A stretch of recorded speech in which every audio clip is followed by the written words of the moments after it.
Michigan. Good evening. Thank you for giving me this opportunity to speak tonight. Again, my name is Kevin Lipke, and I'm a 1991 graduate of Forest Hill Central High School. I first moved to the district in 1987. I met my wife at Forest Hill Central High School.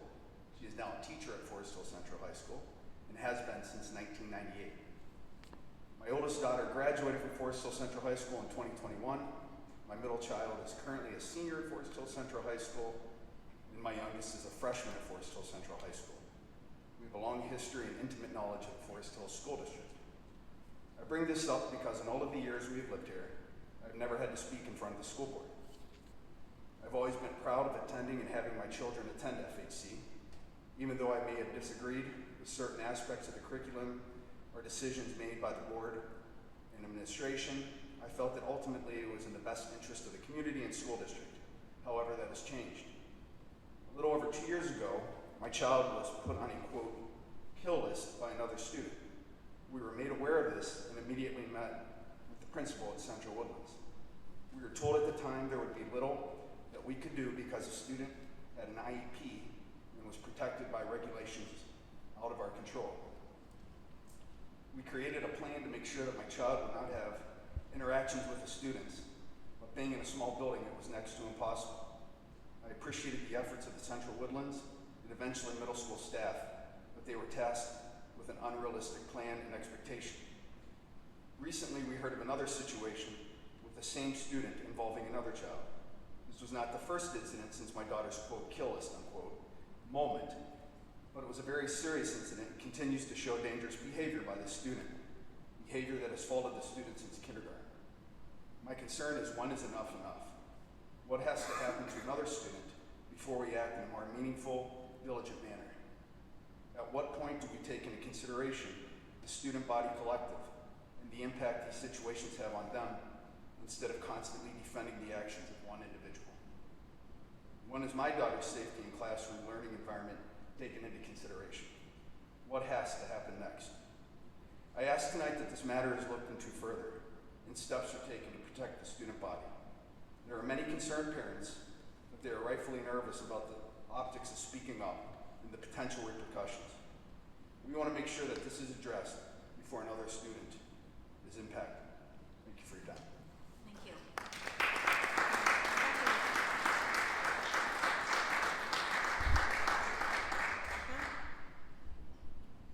Couldn't hear.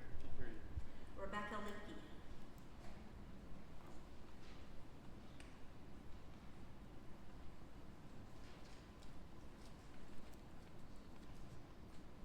Good evening. My name is Rebecca Lipke. Yes, I'm his wife. I just finished my 26th year teaching math at Forest Hill Central High School. I'm a Ranger through and through. I've grown up here, married my high school sweetheart, not only returned here to work, but purposefully to have our own kids go to school here because we believe so strongly in the quality of the education that Forest Hills can provide them. I have coached, advised the National Honor Society, directed plays, advised clubs, and am a class advisor. I absolutely love everything about Forest Hill Central High School, and I will do everything that I can to keep the caliber of the education and the quality of the relationships that we strive to provide here as high as possible. However, I'm here tonight because I feel like the very fabric of this quality of education that my child should be receiving is being ruined. Ruined by fear. Fear that one of her classmates will at any time and in any place have an unpredictable, violent episode and hurt another friend of hers. I'm here because I have no idea where to turn for help. The situation that our daughter and her classmates are dealing with is not only stressful for them, but it is stressful for the staff members who are in charge of making sure that this student and all students receive the highest quality learning opportunities available. We staff can't teach our content and be engaging to our students when we ourselves have to be worried about unpredictable and violent outbursts, both verbal and physical, in our classes or hallways or restrooms. The lingering fear of knowing that a student is capable of this type of assault is already weighing on the minds of students and teachers as the student heads into the high school next year. I am personally so frustrated with the fact that I even have to get up here in front of you and request for you to have a plan to keep my daughter and her classmates safe at school. That is supposed to be the right of all kids, not just those protected by an IEP. It seems to me like being protected by the American Disabilities Act is a free ticket to get away with anything for some kids. And I did not realize what that actually meant until we experienced it for ourselves. We feel like we're in a hopeless situation. In light of the Oxford shooting and so many other violent events in schools in the past few years, we feel like it is time for people to take charge of our schools and to look at different ways to handle these situations so that we're not caught off guard by another attack just to only once again look back and say, yep, the signs were there, we all saw it, and no one did anything. I'm here to tell you the signs are there. This behavior has been documented in and out of school since before this child was in kindergarten. The behaviors are not getting better, they're getting more violent. Please, we beg you to reconsider this situation and do a threat assessment to make sure he is in the right position. Thank you. Sharon.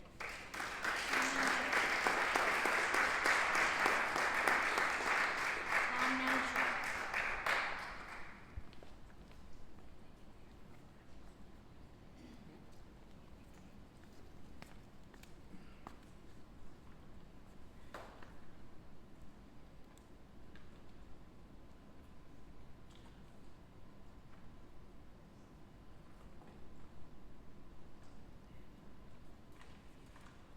You can begin.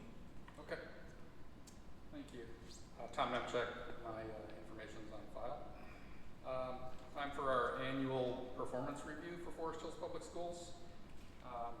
On page 1 of the presentation you're receiving is the student count trend for Forest Hills Public Schools, all grades, all students. As you can see, the student population has decreased 10.5% over the last 10 years, from over 10,133 down to 9,072 in the last year. I think this was mentioned in an earlier conversation. The next page, page 2, shows revenues and expenditures. In the last 5 years, revenues and expenditures have increased by 25.2%. It seems odd considering the number of students in the district has decreased dramatically over the last 10 years. So where are these students going? Page 3. Resident students enrolled elsewhere has increased from 636 to 1,028, up 61.6% over the last 10 years. As you can see on this slide also, the number of non-resident students has remained around 1,000 each year. So we're backfilling with students from out of district into Forest Hills, but still losing students every single year. Page 5 is proficiency on the SAT scores, 11th grade.